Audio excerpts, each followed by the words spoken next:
welcome the Senior Vice President of AWS Utility Computing, Peter DeSantis.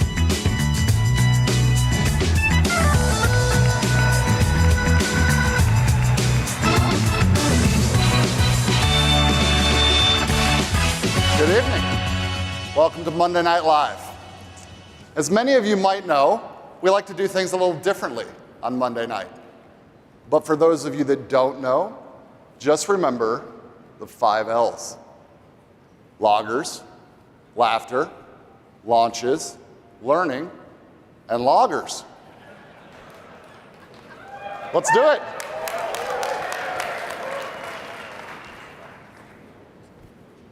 Okay, last couple years, we've been talking about some of the largest serverless services that we build on top of AWS's massive infrastructure. S3, Lambda, if you include DynamoDB, these are the canonical examples of delivering on the promise of serverless computing. What is that promise? Serverless promises to remove the muck of caring for servers. No need to upgrade software, patch operating systems, retire old hosts, qualify new hosts. With serverless, it all goes away. But this is just the beginning.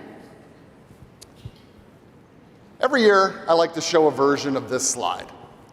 And these are the 6 most important attributes of a cloud computing service. These are the things that we spend a ton of time putting into all of our services. But serverless services let us take these things a step further.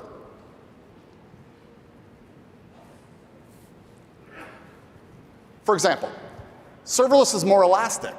Because we run over our vast infrastructure and share our capacity across a large number of customers, each customer workload represents a small fraction of the capacity. And serverless is more cost-effective. Unlike a service where you have to pay for what you provision, with a serverless capability, you only pay for what you use. And serverless computing allows us to run our infrastructure more efficiently.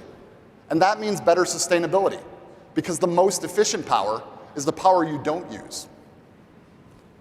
And because these services are built from the ground up to run on AWS's infrastructure, they deliver better security and better availability, taking advantage of native capabilities like AWS Nitro and our availability zone architecture. So why isn't everything we do serverless? Well, I think there's a couple of reasons for this. The first is familiarity of legacy code. One of the things we know is that over the long term, change is inevitable. But change over the short term is hard.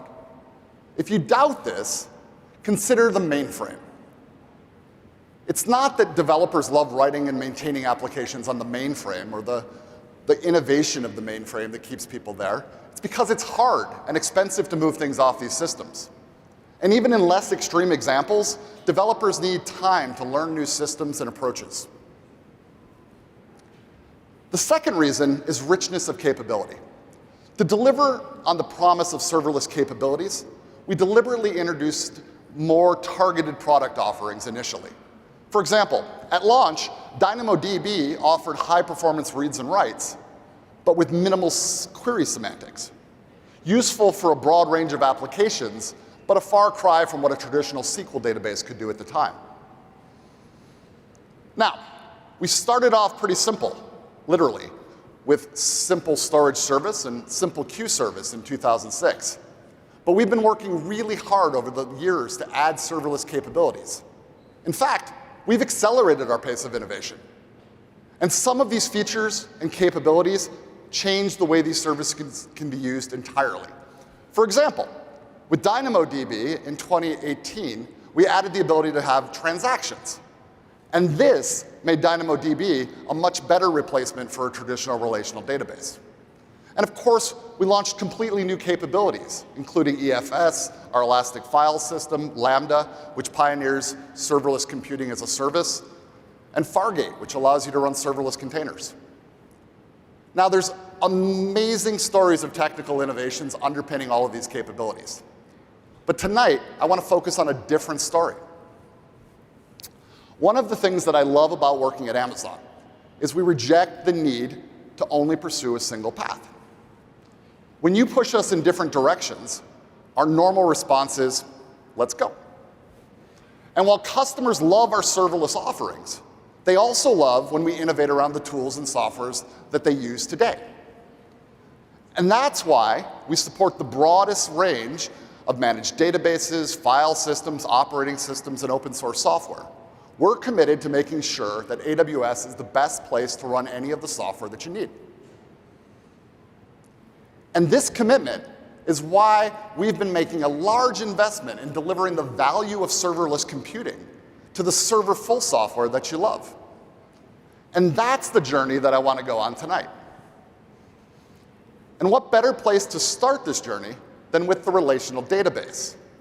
Historically, working with the database involved picking an instance configuration, SSHing onto the instance, installing a database, setting up the database, probably configuring complex replication schemes, and don't forget the daily joy of patching and maintaining the database, or the occasional thrill of upgrading the database to a new version.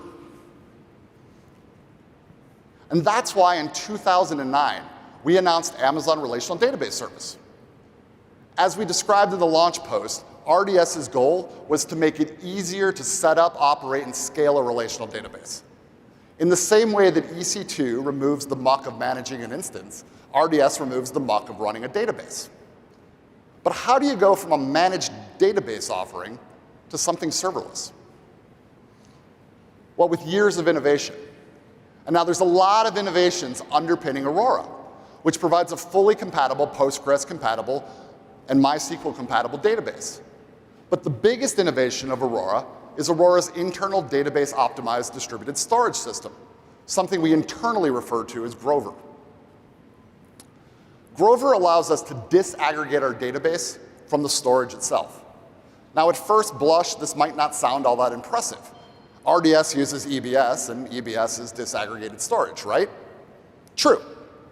But EBS just provides you with the ability to configure a better instance for your database. It's nice, but Grover does a lot more.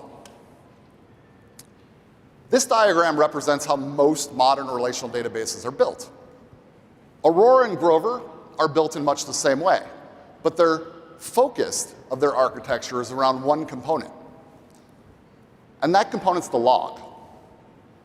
The database log is an essential element to the capabilities that we expect from a relational database, and perhaps less obviously, to the performance of the database itself. The log is a meticulous record of everything that's happened inside the database. Everything else is just a manifestation of that log that allows you to run queries quickly and transactions efficiently. Rather than assure that every modified memory page is immediately synced to durable media, the database engine carefully logs every step it takes using a technique called write-ahead logging. And this log liberates the rest of the database engine to focus on performance while not needing to worry about maintaining consistency and durability, things that we treasure in our database. The log can also be used to restore a database to any point in time. If you have the log, you have the database. And with Aurora, Grover has the log. Rather than logging locally, Aurora databases send each of their log entries to Grover. And Grover immediately assures the durability and availability of those log entries by replicating them to multiple availability zones. But this is only part of what makes Grover so powerful. Grover doesn't just store the log, it actually processes the log. And it creates an identical copy of the database's internal memory structures on the remote system. And these data structures can be sent back to the Aurora database anytime they need it, so they can be loaded into the database's memory. Now, the primary benefit of this is that it significantly reduces the I/O on the main database. Unlike a traditional database, Aurora no longer needs to write its dirty memory pages to durable memory. It only needs to log to Grover. And writing a log involves a relatively small amount of sequential I/O, something that can be done quite efficiently. In fact, Grover can reduce the I/O demands of the Aurora database's storage system by 80%. And that's why with Aurora, you get 3 to 5 times price performance over the equivalent open source managed databases. Grover also provides the durability of multiple availability zones without needing to set up database replication. If your Aurora database or even a whole availability zone goes down, you can relaunch your Aurora database in any of the other availability zones. Aurora also allows you to easily and efficiently scale out by adding read replicas. And of course, you get serverless scaling of your database storage. Because each Aurora database has access to Grover's multi-tenant distributed storage service, it can scale seamlessly and efficiently from a single table to a massive database. And when the database gets smaller, that's taken care of too. Drop a large index, stop paying for the index. That's how serverless works. With our launch of Aurora, we took a big step forward on our journey to making the relational database less serverful and more serverless. But it's still a far cry from a real serverless service. For example, while Aurora helps you easily scale out the read capacity of your database by adding read replicas, you still need to update the primary database if you need more write capacity. And an upgrade or a downgrade of a server size requires you to fail over your database. And that is not very serverless, dude. So that's what led us to launch Aurora Serverless. Aurora Serverless scales up and down seamlessly as your database load changes without needing to resize or fail over the database. Now, how do we make an elastic relational database that can grow and shrink without a failover? Well, one obvious way to do this is to run the database on a very large physical server and let it grow as needed. And databases are good at this. They're used to asking the operating system for more memory when they need it. In our example here, our database is running on a physical host with 256 gigabytes of memory. When it needs more memory, it simply asks the operating system. And this is great, except with all that extra memory sitting around, there's going to be a lot of waste. So that's not going to work.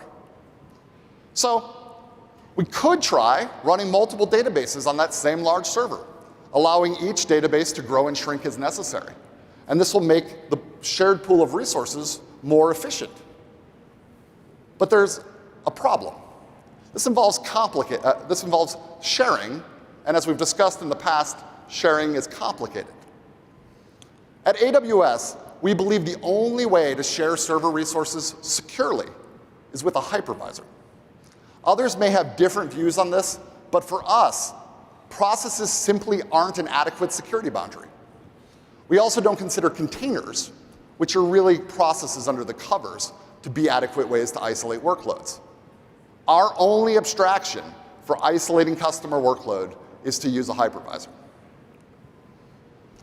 Our Nitro hypervisor provides purpose-built capabilities to deliver consistent performance on our EC2 instances. Let's look at what happens when we create an 8 gigabyte instance with a Nitro hypervisor. The hypervisor allocates 8 gigabytes of physical memory to the instance, and the guest thinks it has 8 gigabytes of memory. When you launch an EC2 instance, you can rest assured that the Nitro hypervisor is reserving the memory and CPU instances that the resources that your instance comes with. This is why EC2 instances provide such consistent performance, regardless of what other instances are doing. And this is great for a database. Databases love consistency.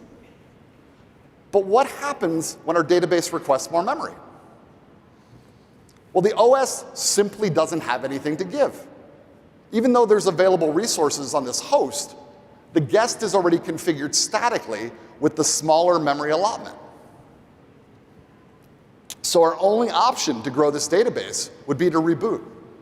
And that's not much better than getting a whole new instance and failing over. So Nitro isn't going to help us. We need an entirely different approach. And that is why we built Caspian. Caspian is a combination of innovations that span a new hypervisor, a heap management planning system, and a few changes to the database engine itself. Together, these innovations enable Aurora serverless databases to resize in milliseconds in response to whatever changing load on the database happens. And we use an approach that we'll look at that's called cooperative oversubscription. Caspian instance is always set up to support the maximum amount of memory available on the host that it's running. In our example here, that'll be 256 gigabytes. But unlike Nitro, these resources are not allocated to the hypervisor on the physical host.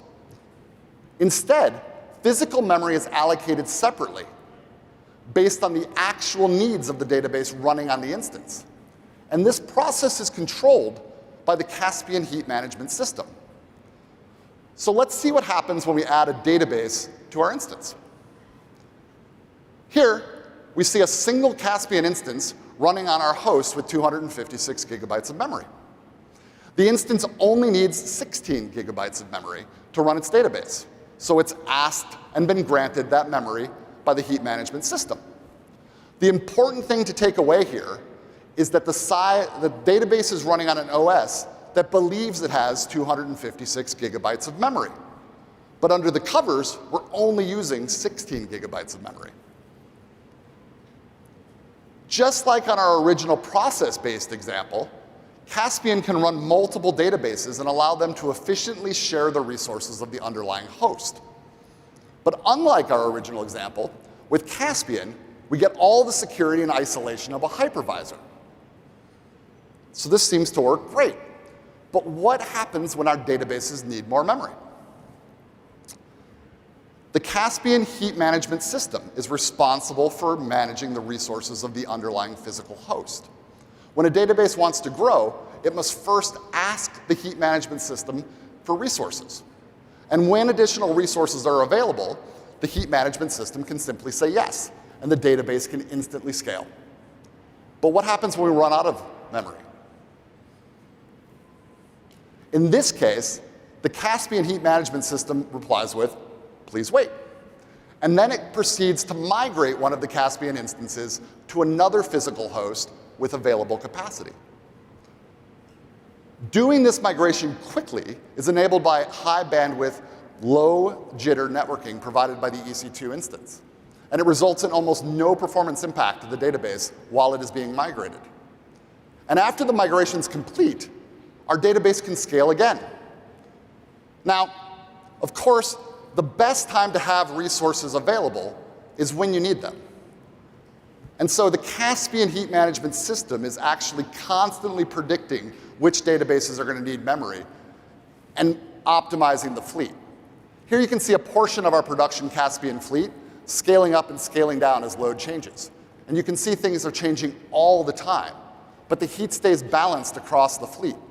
So Caspian allows us to provide a scalable database and run our infrastructure efficiently. Now we're getting pretty close to serverless. But are we there yet? No. We haven't quite reached our destination. What happens when our resources required extend beyond the limits of the physical host that we're running on? Well, there's nothing we can do. We're still limited by the size of the physical server. And that's not serverless. Database sharding is a well-known technique for improving a database's performance beyond the limits of a single server. It involves horizontally partitioning your data into subsets and distributing it to a bunch of physically separated database servers called shards. To shard a database effectively, the goal is to identify a way to partition your data such that all the data needed for frequent accesses resides on one shard. In this way, the shard's able to execute the transaction locally and as efficiently as a monolithic database. With a little thought in your data schema and application design, database sharding offers a powerful tool to eliminate the scaling limitations of a scale-up database and remove the limits of a server. However, there's a bunch of operational complexity involved in managing a sharded database. First, you need to write your own routing and orchestration layer. Next, you need to set up and manage all those shards. And if you need massive scalability, you might be managing dozens or even hundreds of shards. And with most applications, load is not uniform across all the shards. So you need to worry about scaling each of these shards up and down based on load. And at some point, you're likely to need to repartition the shards. And moving this data around while the database is operating is a complicated operational task. Finally, things get really complicated when you need to make transactional changes across multiple shards. So we've asked ourselves, what would database sharding look like in a serverless world? And that's why tonight I'm excited to announce Aurora Limitless Database.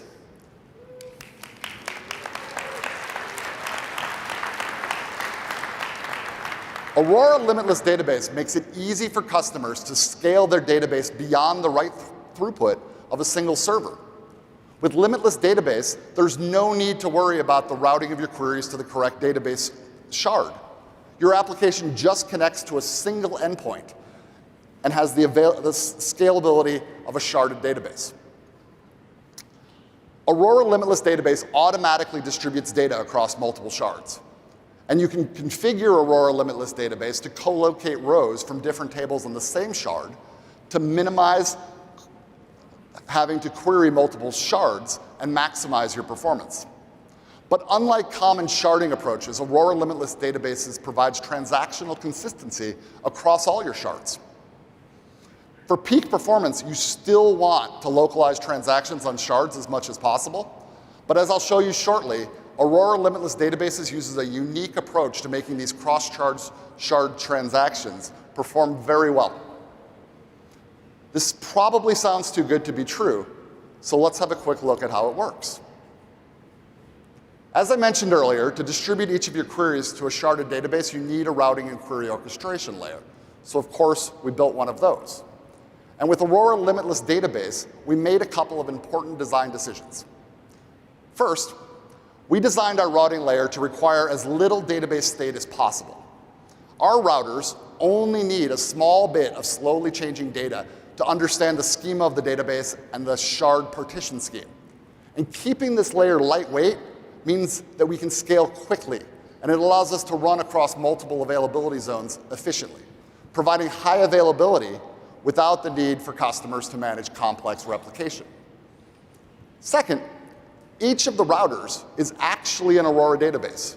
So we can orchestrate complex queries across multiple database shards and combine the results, allowing you to run distributed transactions across your entire sharded database. Now, the second big challenge of operating a sharded database is managing all the shards.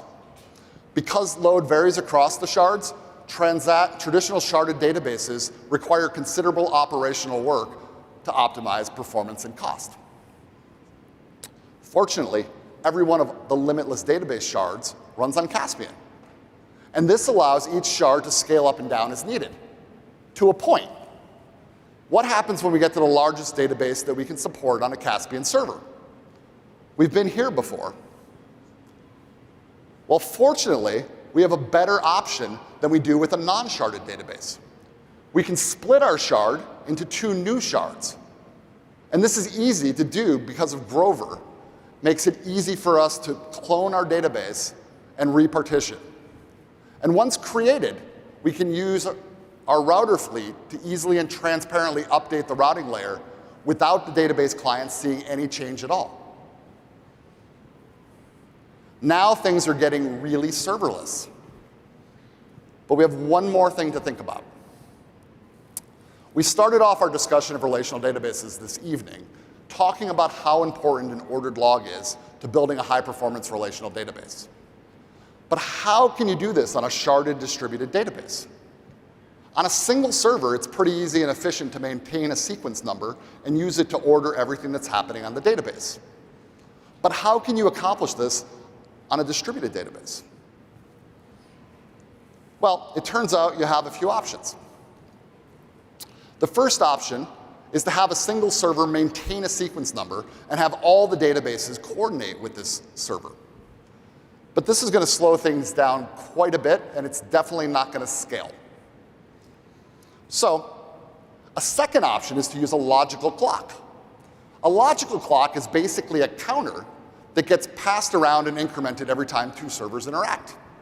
Logical clocks avoid the scaling limitations of a serialization server.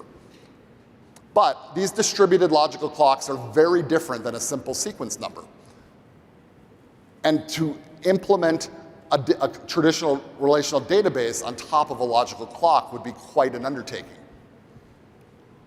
So fortunately, there's a third option, and that's to use wall clock time.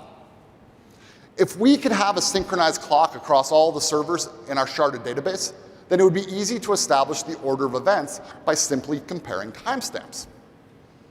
Now, this sounds like a promising solution, unless you've spent time with a clock. The average clock in a server drifts by about 1 second per month. Some will gain time, some will lose time, some will drift a little less, some will drift a little more. Now, a second in a month may not sound like that much, but it's more than enough to make the clock pretty much worthless as a sequence number. And of course, the solution to this is to sync your clocks. And that's why 5 years ago, we launched Amazon TimeSync service to help EC2 users sync their clocks. TimeSync provides an easy way to keep EC2 instances accurate to within a millisecond. So how would this sort of accuracy, 1 millisecond, help with our database ordering problem? In a distributed system, if you want to use a clock to order actions, you're constrained by the accuracy of your clock. You actually have to wait until you're certain that your local clock is ahead of all the other clocks in the system. And it turns out that this actually requires you to wait for twice the amount of time that your clock could be inaccurate, because you have to account for some clocks being faster and some clocks being slower. So with our 1 millisecond clock sync, we can only order 500 things per second. And that's not a very high number when you're trying to build a high-performance database. So a few years ago, we asked ourselves if we could find a better solution to synchronize EC2 clocks. And this is the third innovation underpinning Aurora Limitless Database. We've changed the database to use wall clock to create a distributed database log that achieves very high performance. And it's made possible by a very novel approach to synchronizing our EC2 clocks. Syncing the clock sounds like it should be as simple as one server telling another server what time it is. But of course, it's not that simple, because the time it takes to send a message from one server to another server varies. And without knowing this propagation time, it's impossible for those clocks to be synced with great precision. Now, time sync protocols calculate this propagation by sending round-trip messages and subtracting the time spent on one server from the time spent on another server. And this sounds easy enough, but there's caveats. The first thing to understand about these clock sync protocols is they work over the same network that you're sending your data. They're running on the same operating system, using the same network cards, traversing the same network devices, running over the same network fibers. And while all of these things can create variability, and each of these things can create variability in the propagation time. And while it's small, variations will impact how closely you can synchronize your clock. Additionally, these protocols rely on being able to update the timestamps in your network packets at the very instant they leave a server or switch. And most hardware is not optimized to do this. So this too introduces variability. Now, while the downsides I just discussed make things hard, the reality is you can do a pretty good job of syncing your clock on a small network if you're willing to devote a significant amount of your network to doing so. But it gets really hard to run these protocols at regional or global scale. So we decided to do something a bit more custom. And we were inspired by how clocks are synced in some of the most demanding environments, like particle accelerators, where having clocks synced as closely as possible all the time is a must. It might not surprise you to hear this all begins with Nitro. After all, many of my favorite stories begin with Nitro. Nitro is the reason that AWS got started building custom chips, and it remains one of the most important reasons why AWS is leading the way with respect to performance and security in the cloud. One of the things that Nitro enables that would be really hard and expensive to do without Nitro is that we can add very specialized capabilities to our EC2 instances at low cost. And that's exactly what we did here.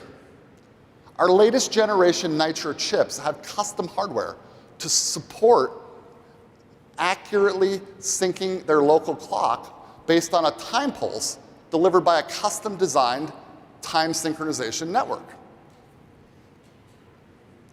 Here you can see a picture of one of our time synchronization racks. At the top of the rack is a specialized reference clock that receives a very precise timing signal from a satellite-based atomic clock. Now, these reference clocks provide incredible accuracy. They can provide a synchronized clock anywhere in the world to within a few nanoseconds. That's a clock accurate to billionths of a second, anywhere in the world. Each of these racks also has a local atomic clock to keep time in case that satellite is momentarily unavailable.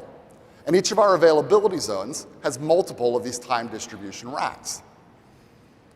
Now, at the bottom of the rack, you can see the specialized time synchronization network that distributes this timing pulse. Let's have a look at that. This is one of those time sync appliances. And in the middle, you see a Nitro chip. And on the right, you see an FPGA. Together, these are used to implement our time synchronization network. But what you don't see on this slide is a network ASIC. And that's because these devices don't route packets. Instead, they do one thing, and they do one thing only. And that is they synchronize clocks. In combination with the specialized Nitro cards in our EC2 host, this network distributes a timing pulse directly to every EC2 server. And every step of this distribution is done in hardware. There's no drivers or operating systems or network buffers to add variability. How cool is this? A custom-designed network for synchronizing clocks. Well, it's cool enough that we couldn't keep it to ourselves. And so a couple of weeks ago, we announced a new version of Amazon TimeSync. Amazon TimeSync now gives you a way to synchronize to within microseconds of UTC on supported EC2 instances. That's a clock that's accurate to millionths of a second anywhere in the world. These accurate clocks can be used to more easily order application events, measure one-way network latency, and increase distributed application transaction speed. And of course, with Aurora Limitless Database, this means we can support hundreds of thousands of orders events per second. And this is why we're able to run those distributed transactions so efficiently. But our journey is far from over. Relational databases are not the only serverless things that we're investing in reinventing as serverless things. Caches are another powerful tool, and they're used for improving latency and are also critical to cost-effectively scaling your services.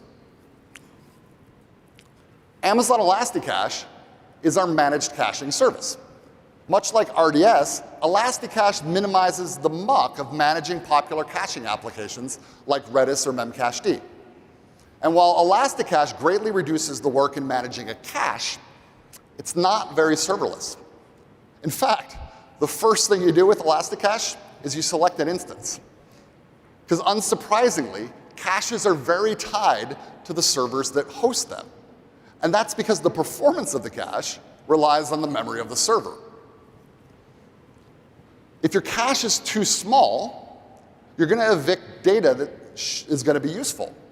And if your cache is too large, you're wasting money on memory you don't need. Like Goldilocks searching for the perfect porridge, finding the perfect cache is an elusive goal. Typically, you end up provisioning for peak to assure that you have enough memory when you need it most. And this means that most of the time, you're likely running on too large a cache and wasting money. But with a serverless cache, you wouldn't need to worry about this at all. Well, today I'm happy to tell you you have a serverless cache. Amazon Elasticache Serverless. With Elasticache Serverless, there's no infrastructure to manage or no capacity planning to do. We get it right on your behalf. A critical feature of any cache is speed, and we've covered you there as well.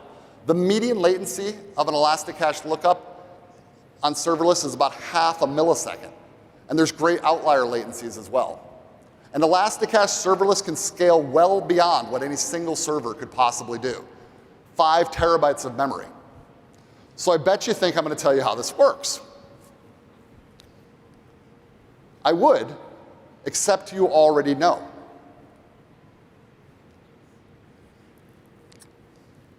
One of the things that I find exciting about building infrastructure at AWS is that when we solve an interesting problem, we can also often use the solution to solve problems in other places. And Caspian's ability to right size in place is exactly what we need. Now, hopefully you recognize this diagram. And if you don't, it's probably time to lay off the extra logger you took on the way in. But what we're looking at here isn't Aurora limitless databases, it's Aurora serverless, with the cache shards running on Caspian rather than the database shards. But everything else here works the same. Shards can grow and shrink, and the Caspian Heat Management Service works to maintain their magic to keep the fleet well utilized. And of course, there's one difference here, which is the request routing layer. With Elasticache, the key to this routing layer is assuring it's really, really fast, because we can't afford to add latency to any of the sharded cache requests. And that's exactly what we did. Customers are excited about the performance and agility of Elasticache serverless. We know that removing the undifferentiated heavy lifting and muck is critical to enabling our customers to innovate. And one of my favorite parts of Monday Night Live is hearing from these customers. One of those customers is Riot Games, who are making use of several AWS services to power their new experiences for gamers globally. To tell us more about their journey on AWS, please welcome Brent Rich, Head of Global Infrastructure and Operations at Riot Games.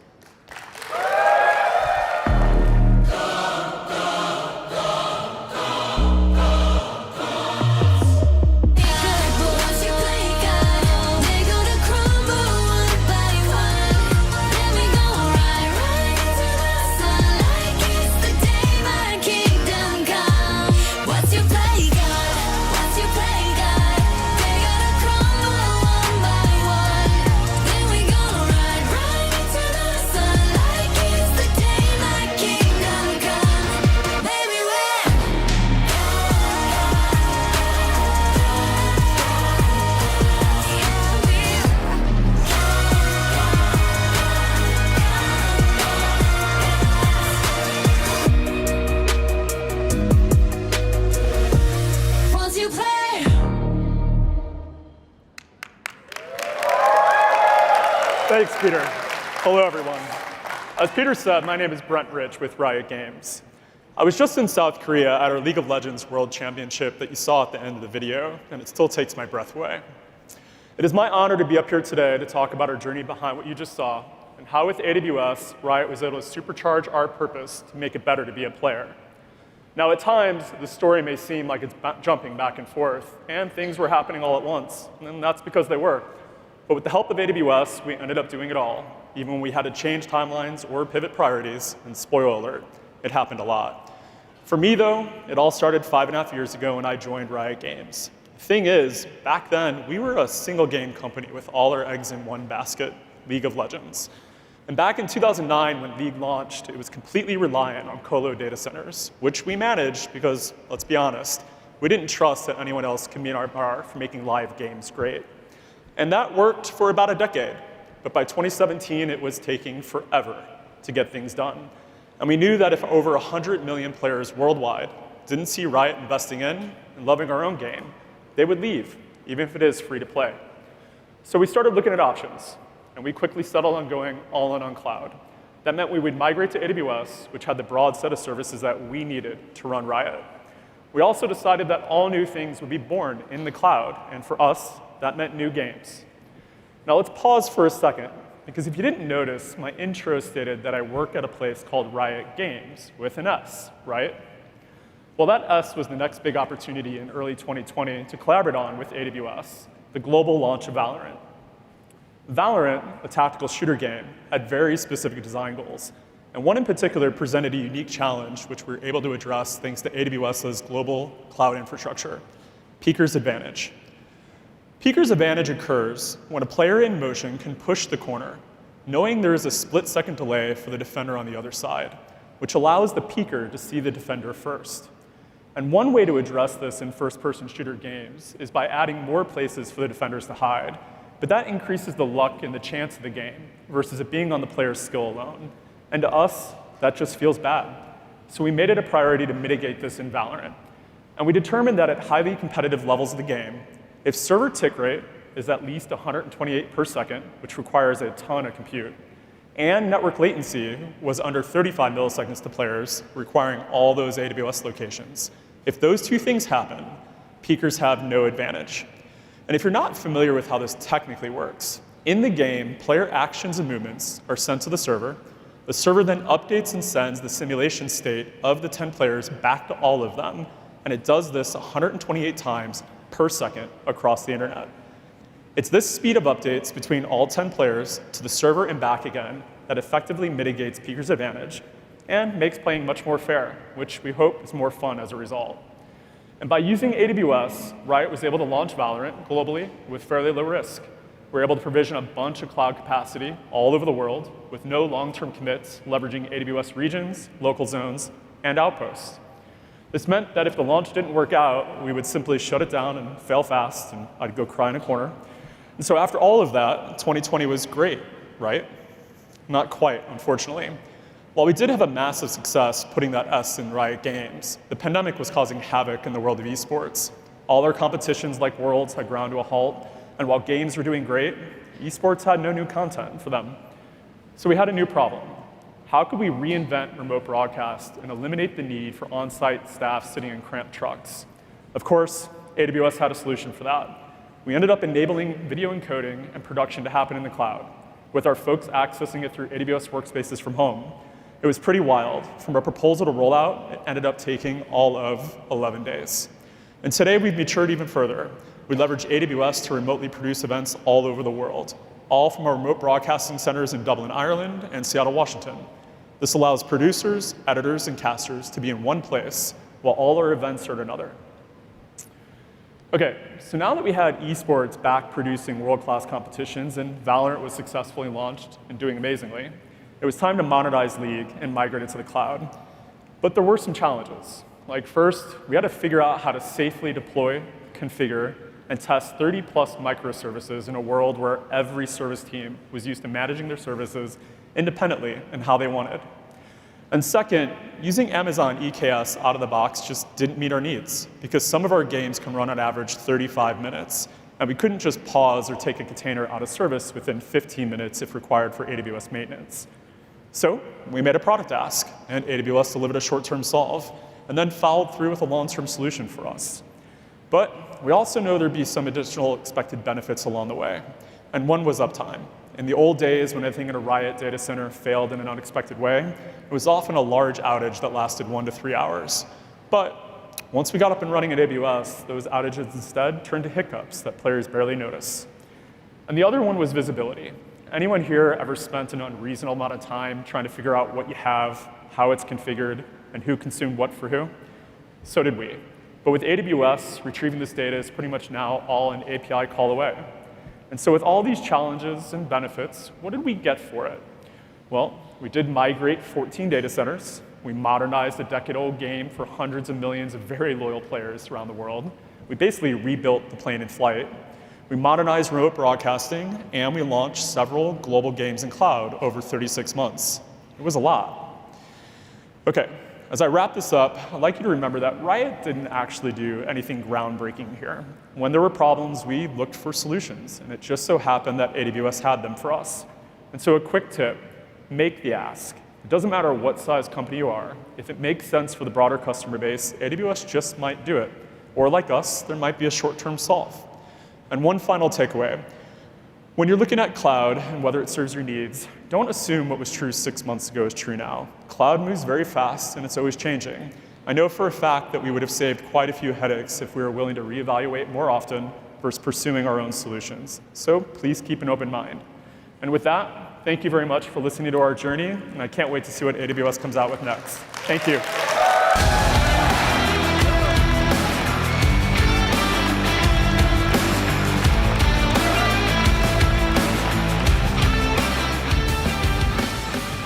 Thank you, Brent.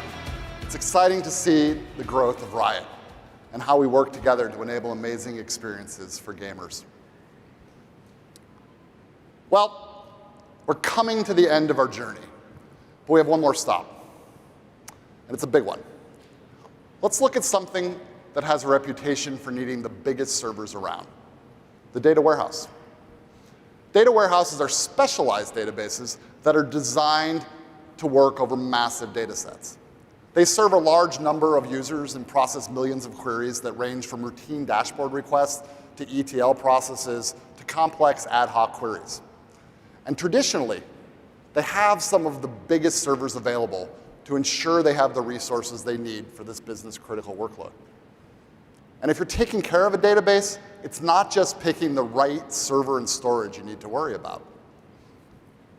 Data warehouses come with a ton of knobs and options that can be used to optimize the performance of your data warehouse and achieve your cost objectives. And all of these knobs need to be manually tuned and retuned to achieve optimal results, which is why we challenged ourselves to remove this undifferentiated heavy lifting for you so that you can focus on getting business value out of your data warehouse and not on getting a PhD in database systems management. That's why we launched Redshift Serverless in 2021. It automatically scales based on workload, optimizes the data layout of the data warehouse, and automates common data management operations. And while we're happy with our early success, our most demanding Redshift customers have told us that for some workloads, they still need to intervene. Let me show you why. A day in the life of a large production data warehouse might look something like this. Most of the time, the data warehouse is running small, well-tuned queries to help with routine business processes and serve reports and dashboards. It's important to make sure those queries happen quickly and with predictable latency. Nothing is worse than having the boss's favorite dashboard load slowly. And there's usually large periodic workloads, like ETL jobs, that happen hourly or maybe daily. And these need to be carefully managed to avoid interfering with those smaller workloads. And to make things even more interesting, every once in a while, some really smart data scientist runs a massive unexpected query that takes forever to finish and impacts everything else while it's running. So let's look at how Redshift Serverless manages these challenges. Today, Redshift Serverless scales based on query volume. And in a world where all the queries are similar, this works really well. Here, you can see a number of new queries coming into our data warehouse. Each query is a circle. Bigger circles are more complex queries. And the container at the bottom is the pre-configured Redshift capacity scaling unit called an RPU. The base RPU is set by the database administrator and is a unit of capacity that Redshift Serverless will use to scale your data warehouse. Currently, we see a bunch of small and medium-sized queries coming in and being run successfully. But what happens when our load increases? Redshift Serverless uses reactive scaling. When a number of concurrent queries gets above a certain threshold, additional capacity is provisioned. However, it takes time. And this adds while the database is setting up additional capacity. And while this barely matters to long-running queries, it can make a big difference to those short-running queries. Let's hope none of those queries are the boss's dashboard. Once the new cluster capacity comes online, everything's back to healthy. But as I mentioned, queries aren't uniform. And there's no magic baseline capacity unit that will optimize for all the work that a data warehouse will see. Here's our Redshift serverless cluster database again, and everything's running quite well. But what happens when that big ETL job starts? It ends up in the same capacity as the boss's dashboard. And that's not great, because it's a big query, and everything's going to slow down a bit while it runs. And even though everything's going slowly, the data warehouse doesn't scale up because we haven't passed our query threshold. How do customers deal with this today? Well, with Redshift and other data warehouses, many customers create a second data warehouse to separate their ETL jobs. This works, but it's expensive, inefficient, and complex to manage. Okay, let's get back to our happy place. Everything's running great again, but not so fast. Your favorite data scientist, Dave, just fired off the biggest, baddest query you've ever seen. And well, let's just say everyone is probably calling you right about now because everything is running really slowly. How do we make sure that Dave can't ruin your weekend? Well, today I'm excited to announce a massive set of improvements to Redshift, Amazon Redshift serverless, using next-generation AI-driven scaling and optimization. This is going to be exciting. These innovations represent monumental improvements to Redshift serverless's internals to address each of the challenges we just spoke about and deliver up to 10x better price performance.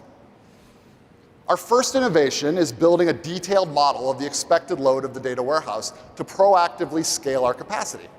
By building a machine learning-based forecasting model trained on the historical data of the data warehouse, we can automatically and proactively adjust capacity based on anticipated query load. But of course, no matter how good we are at predicting what will happen next, we're always going to be surprised. So we need to improve our ability to react and make good decisions in the moment. For example, when Dave sends his next complex masterpiece, we want to avoid bogging down the production cluster and instead schedule that big query on its own capacity. And because Dave's query is long running, the extra time probably won't be noticed by him. And actually, he might get better results because by optimizing the infrastructure for Dave's query, he might get his results sooner. But how do we understand each query in real time as it arrives? Like before, we use AI. However, this time, our machine learning models help us understand the resource demands and performance of each query. And to do this, the query analyzer creates a feature embedding of each query, which takes into account over 50 unique features, things like query structure, types of joins used, and dataset statistics. And these embeddings enable us to better identify the complexity of each query compared to a more naive approach like just looking at the SQL text. Because as datasets change, what was simple yesterday might not be so simple today. Now, it turns out that 80% of the queries that run on a data warehouse have been seen before. And for these, we're able to use our encoding to quickly look up information about the query and know with high confidence how it will perform and how it might be optimized to run faster. But what if we haven't seen a query before? In this case, we have a second small model that's trained on all the queries that have ever been run on your data warehouse. And because this model is small, it can generate a reasonable prediction about how quickly a query will execute. And speed on this part of the process is important, because if it's a small query, like a dashboard request, we don't want to delay it for long while we do more complex analysis. We want to immediately execute it. But what if the query is complex? What if Dave is sending us another masterpiece? If our small model estimates that the query is complex, we perform another analysis with a much larger model that we've trained off all the data warehouse queries that we've ever run, enabling us to understand the likely performance of a query in more detail. And one of the things we can use this large model to predict is how a particular query will respond to different cluster resource levels. And it's worth doing this additional work because how queries scale is actually fairly hard to predict. If everything scaled like this line, linearly, life would be easy. But sometimes adding more resources doesn't result in significantly better performance. We actually call this sublinear scaling. And with enough resources, every query exhibits this kind of scaling. But other times, adding resources can actually yield greater than linear performance benefits, or superlinear scaling. This can happen, for example, if a query is memory constrained and constantly swapping memory in and out. When you add enough memory to prevent this swapping, you can see a big performance gain. So when we're analyzing a query, we need to decide how much resource to allocate to the query on behalf of our customer. And if the query is exhibiting super linear scaling, or even linear scaling, we want to add more resources, because the query will run faster and there'll be no additional cost. Win-win. But at a certain point with every query, adding more resources has diminishing returns. You can still get performance improvements, but you do so at additional cost. So this is a harder question for AWS to answer. When should we add resources, and when do we stop? You need to be in charge of that decision. And that's why you can now tell Redshift Serverless how to optimize your data warehouse query in situations like this. You specify your cost and performance sweet spot. On the far left, the data warehouse will run cost optimized and will only add resources if it's cost neutral. You move the slider to the right to tell us to more aggressively scale, even if adding additional capacity to go faster adds additional cost. And you pick the spot on this slider that makes sense for your business. Now that we understand what's happening, let's look at how all these pieces come together. Here's our data warehouse, perfectly sized for steady state workloads of short-running queries. Things are quiet, almost too quiet. We can see that Redshift Serverless is actually adjusting its base capacity down. We must be going into the weekend. And I guess the boss doesn't work on the weekend, so Redshift Serverless is saving us some money by reducing its base capacity. Uh-oh, looks like Dave does work on the weekend. That's a real doozy of a query. But you can see it's not being run yet. It's actually being analyzed by Redshift Serverless to determine how to best run it. And it looks like we're going to have to spin up a really big cluster, so Dave had to wait while we figured that out. But now Dave's query is running much faster than it did last time. And there was no impact to the rest of the data warehouse. Dave's happy, the boss is happy, you're happy. We're excited by the results that customers are seeing with the new Redshift Serverless. This is truly the promise of serverless computing, and it's getting smarter all the time. Well, this wraps up our journey from serverful to serverless, at least for now. Something tells me that there'll be more destinations down the road. But for now, let's shift gears a little and talk about something else. Normally, we spend a few moments on Monday night diving into our latest AWS chip innovations like Graviton and Trainium. But this year, I want to talk to you about an entirely different type of chip, the type of chip that runs a quantum computer. What is a quantum computer? Well, it's complicated. It might be tempting to conceptualize a quantum computer as a really, really fast supercomputer.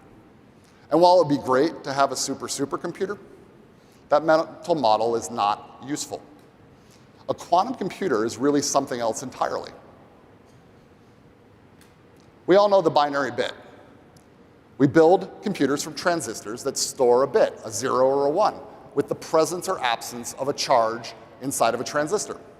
And we compose these bits into structures and manipulate them with gates to do things like produce floating point numbers and integers. And then we compose those into things like programming languages and databases and operating systems. On the other hand, quantum computers are constructed out of quantum bits, or qubits. And a qubit is not a transistor, but rather a quantum object, like an electron or a photon. We often use the image of a sphere to represent a qubit, with the states 1 and 0 at the poles of the sphere. And in this way, it's similar to a classic bit. But you can also have combinations of the 0 and 1, what's called superposition, which means the state of the qubit can be at any point on the surface of this sphere. And qubits interact with each other in strange ways, which is called entanglement. And it's the combination of these two characteristics, superpositions and entanglement that give quantum computers the ability to solve some very hard problems unbelievably quickly. So while we can't compose faster general-purpose computers with qubits, we can use them to solve some really interesting problems in areas like chemistry, cryptography, process optimization. And this, in turn, can help us in fields like agriculture, renewable energy, and drug discovery. That's why in 2019, we established the AWS Center for Quantum Computing on a campus at Caltech. And tonight, I want to give you a little peek into what we've been working on. Now, Caltech is a good place to start our discussion because it's where quantum computing started 40 years ago. Richard Feynman first proposed the idea of building a quantum computer. And he did this because he knew that a classical computer would never be powerful enough to simulate the interactions of particles in the quantum world. So he postulated that the only way to do this would be to use quantum particles themselves. Now, Feynman knew it would take us a number of scientific breakthroughs before we could actually realize a quantum computer.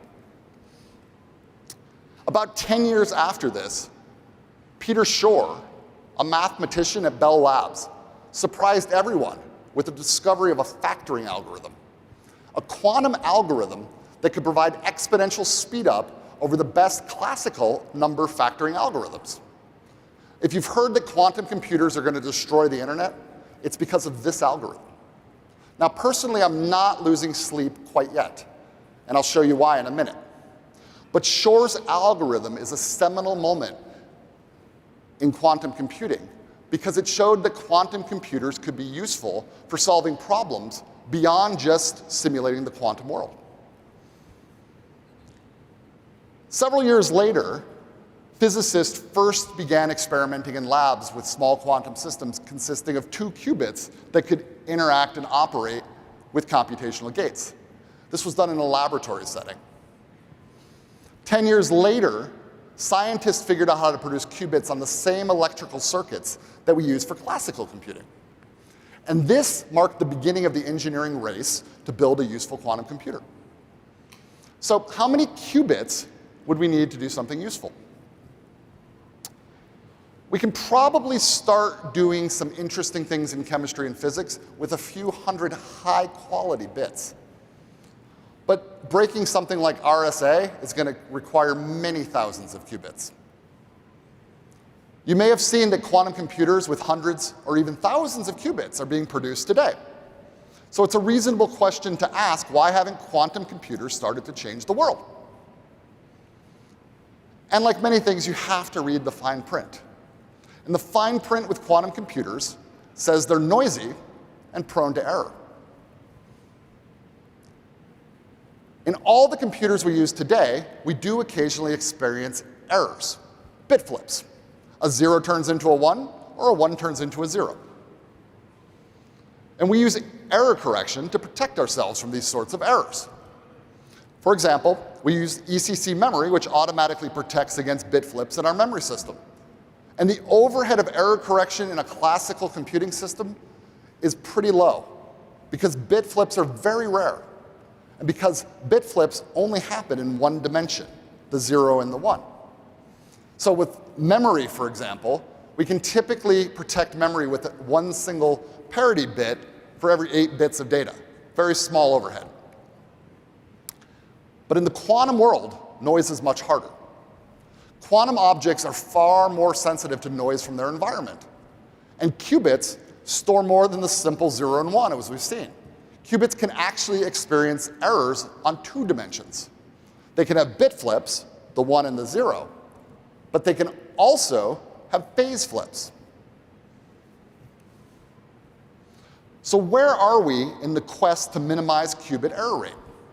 Well, 15 years ago, the state of the art that we could do was to produce a qubit that had 1 error every 10 quantum operations. 5 years later, we could achieve 1 error in 100 operations. And today, the state of the art is probably about 1 error per 1,000 quantum operations. So we've improved 100x in 15 years. This is pretty good news. The problem is, qubits are still far too noisy to be useful. The quantum algorithms that we get excited about require billions of operations without an error. We'd need about 22 million more of these screens to show this animation.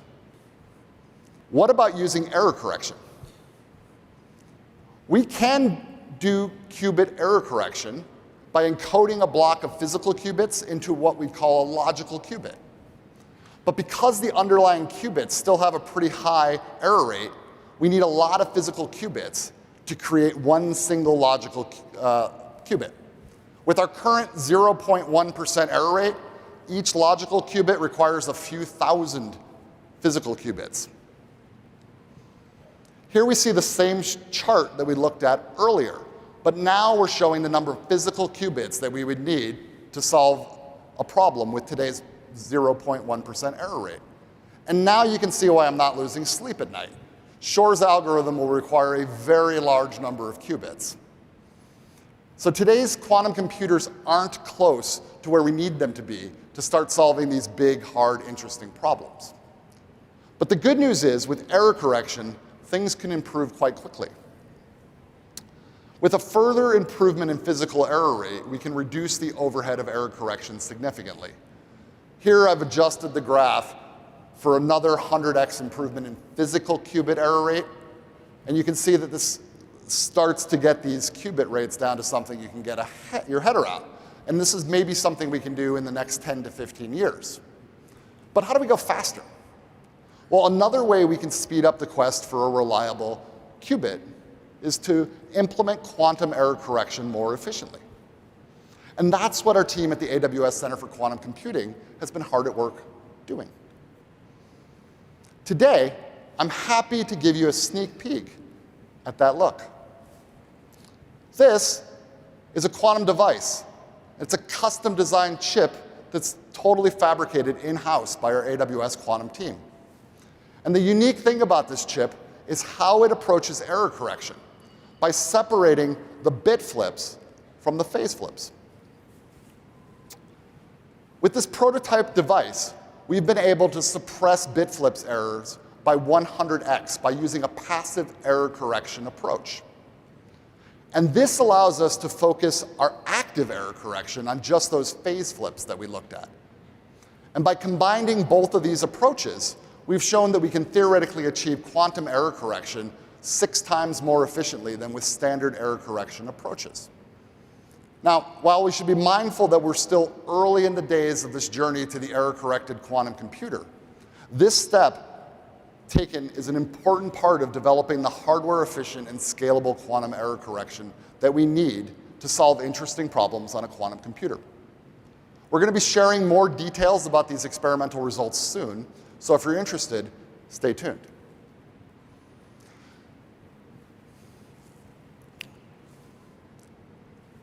Now, I originally asked my team to bring some really cool equipment here to show us how these chips are built. And then the team showed me how much it would cost if I broke some of that equipment. So instead, I have some really cool pictures of that equipment.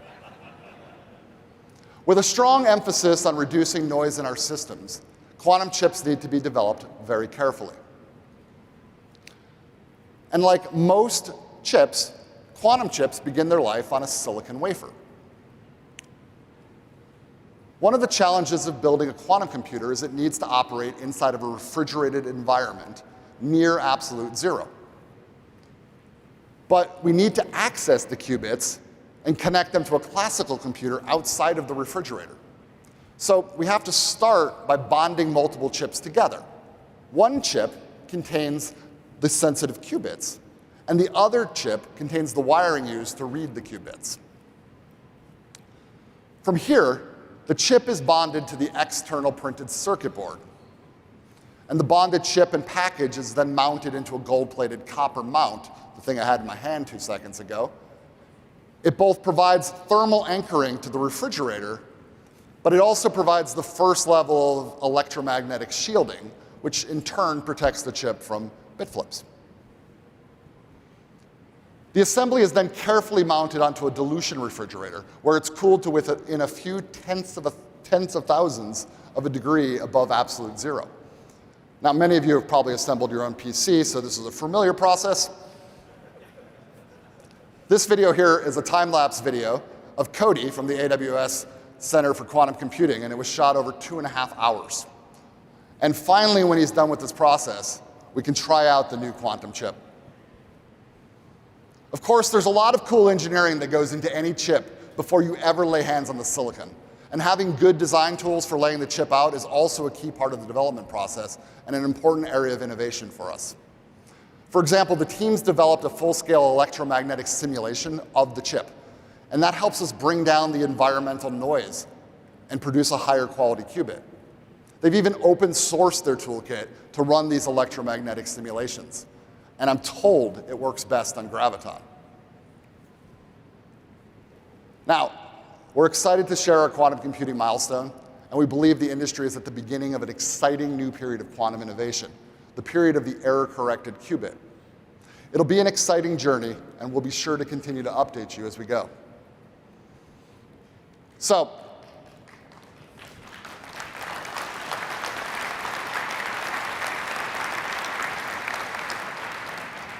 whether it's quantum computing, custom hardware, reinventing databases, or new hypervisors, at AWS it's always day one, and we'll continue to innovate on your behalf. And because we know that our innovations allow you to build better experiences for your customers. So this about seals the deal for another Monday Night Live. Enjoy reInvent, and thank you for coming.